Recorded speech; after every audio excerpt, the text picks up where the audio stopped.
अस्सलाम वालेकुम व्यूअर्स। जवाब दावा या रिटन स्टेटमेंट किसी केस के फाइल होने के बाद कैसे जमा कराई जाती है, जवाब दावा क्या होता है, कौन देता है और क्या क्या उसमें लाजमी चीज़ें आपने मेंशन करनी होती हैं। तो व्यूअर्स, सबसे पहले किसी भी शख्स के खिलाफ जब केस फाइल होता है और दावा आने के बाद उसको एक नोटिस आते हैं। नोटिस आने के बाद जब उसको पता चलता है कि मेरे खिलाफ एक केस फाइल हो गया है और वो अदालत में पेश हो गया, तो फिर आपके जवाब दावे की स्टेज आती है। जवाब दावे के लिए आपने सबसे पहले जो पहला उसूल है कि आपने किसी वकील से कांटेक्ट करना और उससे अपना केस डिस्कस करना कि मेरे खिलाफ ये केस फाइल हो गया, ये मुझे नोटिस आए और इसके बाद ये केस है, तो मैं इसमें क्या कर सकता हूँ। आपका वकील यकीनन केस पढ़ने के बाद आपसे बहुत सारे इंपॉर्टेंट फैक्ट्स लेगा कि ये केस आपके खिलाफ फाइल हुआ तो इसका बैकग्राउंड क्या था, इसके फैक्ट्स क्या है, इस केस के खिलाफ आपके पास क्या एविडेंस है, डॉक्यूमेंट्स क्या हैं। क्योंकि सिविल केस में ये बहुत छोटी छोटी चीज़ें बहुत क्रूशियल होती हैं।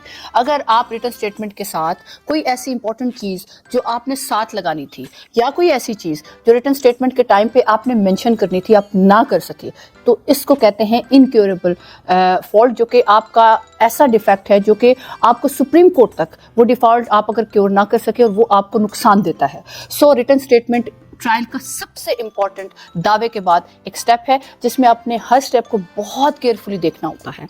सो रिटन स्टेटमेंट में आप प्रिलिमिनरी में वकील आपको गाइड करता है कि उसने किस तरीके से अपने पॉइंट्स पहले मेंशन करने होते हैं और उसके बाद आपके फैक्ट्स के मुताबिक उस केस जो आपके खिलाफ फाइल हुआ है उसका जवाब जमा कराता है।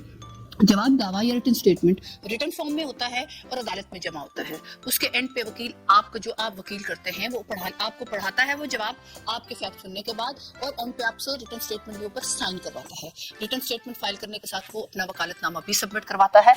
रिटन स्टेटमेंट के साथ अगर आपके खिलाफ स्टे या कोई मिसलेनियस एप्लीकेशन भी आई हुई है तो उसके साथ उसका जवाब भी जमा होता है। सो रिटन स्टेटमेंट के साथ जो डॉक्यूमेंट्स होते हैं वो इतने क्रूशियल होते हैं कि आपके पास जो भी डॉक्यूमेंट्स हैं, जो भी इंपॉर्टेंट फैक्ट्स हैं, उनको आपने रिटन स्टेटमेंट के स्टेज के साथ ही फाइल कर देना होता है ताकि कल ये आपके पास एप्रीहेंशन या ये नुकसान का अंदेशा ना हो कि आप कोई डॉक्यूमेंट मिस कर गए या ऐसा डॉक्यूमेंट जिसके लिए कल आपको कोर्ट में एक्सप्लेनेशन देनी पड़ेगी कि मैंने ये डॉक्यूमेंट जब मैंने जवाब फाइल किया तो क्यों कर अदालत में पेश ना किया था या जवाब के साथ फाइल ना किया था। सो रिटन स्टेटमेंट के टाइम पे सबसे इंपॉर्टेंट मरला ये होता है कि आपने जवाब दावे के अंदर किसी इंपॉर्टेंट फैक्ट को मिस नहीं करना और आपने बोलना नहीं है कि अपने वकील को बताना है हर फैक्ट। और दूसरा ये कि आपका हर डॉक्यूमेंट जो आपको रेलेवेंट लगता है या नहीं लगता, आप अपने वकील से ज़रूर कंसल्ट करें और वो डॉक्यूमेंट्स जो लाजमी हैं वकील को ज़रूर दें और वो डॉक्यूमेंट्स आपके अदालत में लाजमी लगने चाहिए आपके जवाब दावे के साथ। सो ये जवाब दावे की स्टेज होती है